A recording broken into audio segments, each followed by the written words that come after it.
So, respectfully, you're telling me we went from this to this. In this video, I'm gonna explain why that was a bitch move. I feel like I'd have been in the Matrix and now I just woke up. I have a million thoughts. I have a million thoughts and I need you to hear me out. That's it. Okay, and in case you need like a TDLR, this is like a good way to sum it up. I'm ketchup. Hello. So if you're Gen Z or a younger millennial, then you grew up at a time where social media was non-optional. Which means you have been conditioned and incentivized to create a brand for yourself before you even knew who you were. Everything that you post paints a picture of who you are to other people. And we started doing this game at least when we were teenagers, which is traditionally a time for identity exploration. Psychologist Erik Erikson, who sounds like a fake made-up person, he called the stage identity versus role confusion. Teens specifically will try on different selves, like friend groups, tastes in music, even like moral views. And that's all developmentally appropriate. It is meant to be a messy and contradictory time until you feel that authenticity and you blossom from his work states that the clear question around that time is, who do I want to become? Now, this guy died long before the rise of social media, but I think his ideas around identity development is way more urgent today. He framed identity around one question: who is it that I want to become? That's the vibe of the era. You're a teenager, who do I want to become? That's the mantra. I don't think that's the mantra anymore. In the age of TikTok and endless online feedback, I think that the question has shifted and it's now, who do people think I am? And what kind of person gets likes? Without even realizing it, we are creating a brand based off of these endless feedback loops from the internet. And I think that's fucking crazy. I have so much to say. Please stay here. Because it doesn't just stop in adolescence. Jobs ask for LinkedIn. Creatives need Instagram and TikTok portfolios. The personal bleeds into the professional. A consequence of that is many young adults now crave, digital minimalism? You delete accounts, you separate Finstas. We're now seeing a generational shift towards smallness after years of chasing followers and virality. I have a million tangents I could go on. But I'm gonna try to contain this video to two concepts: the illusion of vulnerability for creators and the false sense of choice for viewers. These concepts have not existed for long, but they do govern modern life.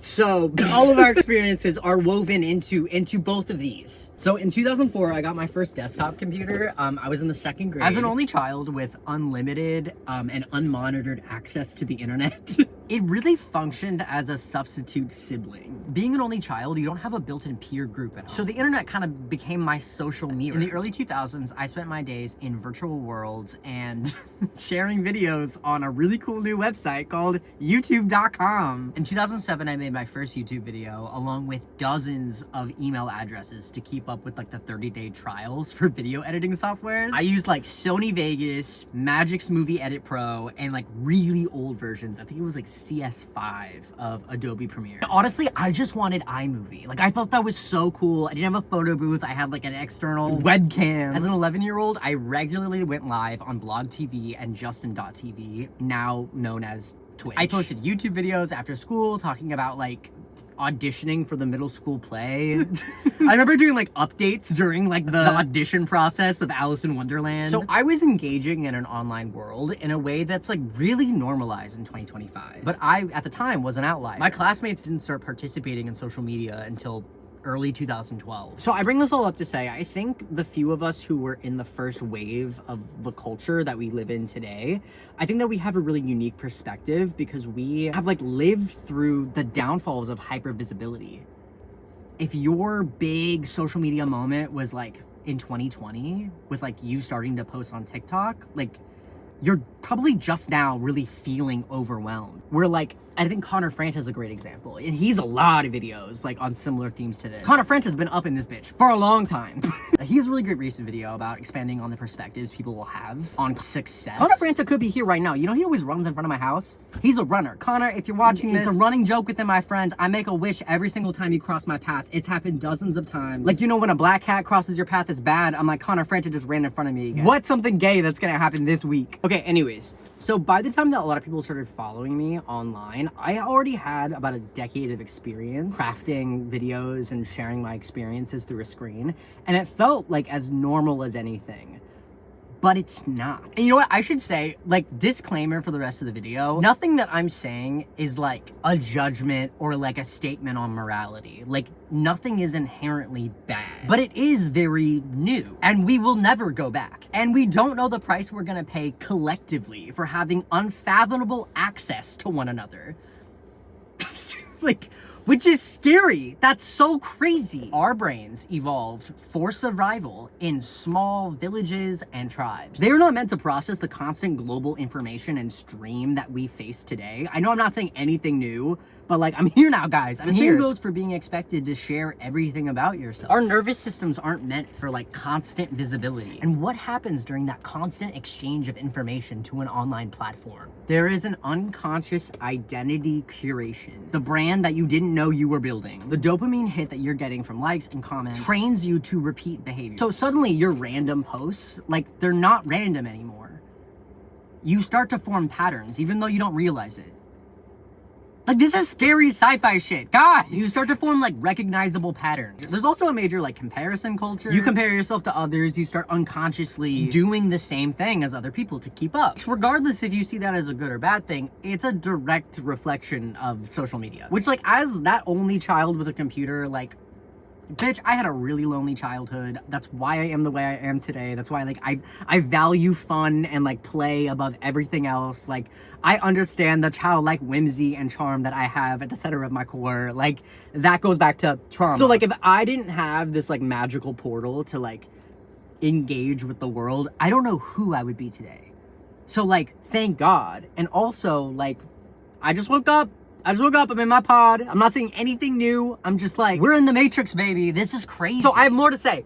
Since 2015, which, like, a lot of you queens came from then, that era, social media has gone from, like, big platforms where people are sharing content. These creators are, like, they have this huge reach. Like, the backbone of daily life and the center of commerce. Like, which, like, I'm not even touching how, like, short form content has totally reshaped our attention spans.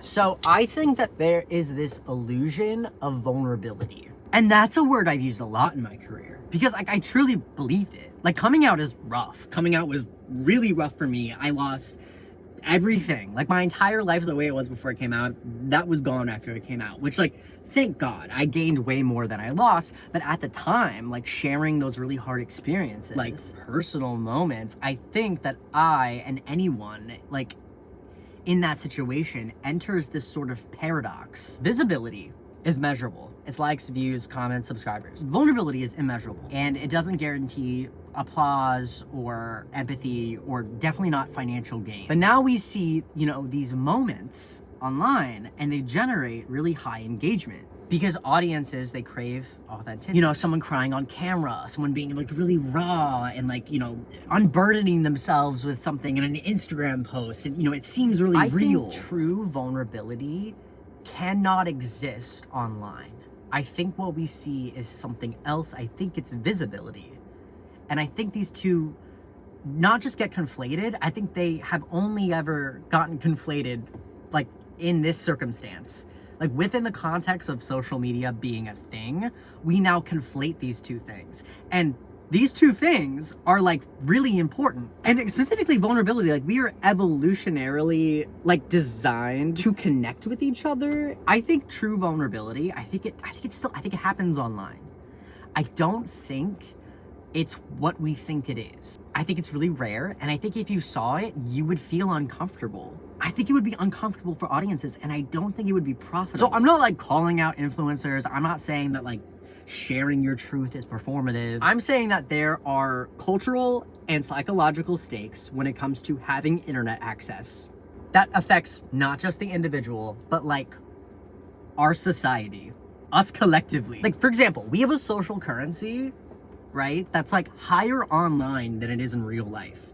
Do you remember, like, the tube girl, the train girl videos? You know, she was on the subway and she's like, you a size too big, bitch, and my shit. That was a huge trend for a bit, right? And so you remember, like, all these people would be like, I'm gonna be like the train girl, the tube girl. You know what I'm talking about. I'm gonna be like this queen. And they would go not just on a subway and dance and lip sync and, like, do all this stuff in public, but they would show themselves either before and after being like really self-conscious, being really nervous, like trying to hype themselves up and be like, oh my God, like, you know, I'm about to do something embarrassing. Not like I'm saying it's embarrassing, but like these queens were like, okay, like I'm really nervous about doing this. I'm about to like be uncomfortable for this viral moment. So if you are willing to do something in real life that's embarrassing to get a lot of views in a digital space, social currency has a high exchange rate for the internet. And that's weird.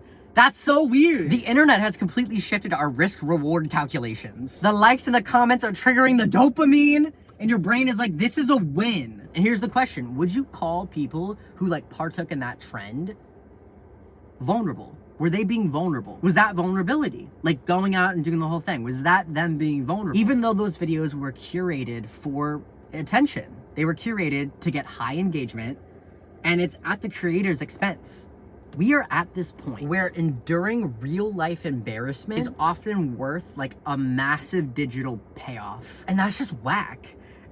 That's just whack. Which brings me to the illusion of choice. Social media seemingly gives you freedom, and I really felt like that for a while, especially with like the invention of the algorithm. Because like, especially like after 2020, I was like, whoa, I'm watching 2 trans videos and I'm seeing a bunch of trans videos. Like I had to dig deep for that stuff. I was looking up tea diaries on freewebs.com/, you know. Now it's like they're just giving me this trans stuff. This is great. Social media seemingly gives us freedom, right? Like you can watch whoever you want, you can follow whoever you want, you can search wherever you want, engage with any content anytime. On the surface, it looks like empowerment, but underneath, the choices that we make are heavily guided and also like constrained by invisible forces. The algorithm is designed to keep you scrolling, but it's also filtered through like what the system deems valuable. Also, human attention is limited. So like when you've got every video ever and like all this stuff, you're like not going to parse through it and like find the best video for you. And like that's why like we doom scroll. Like do you ever like just like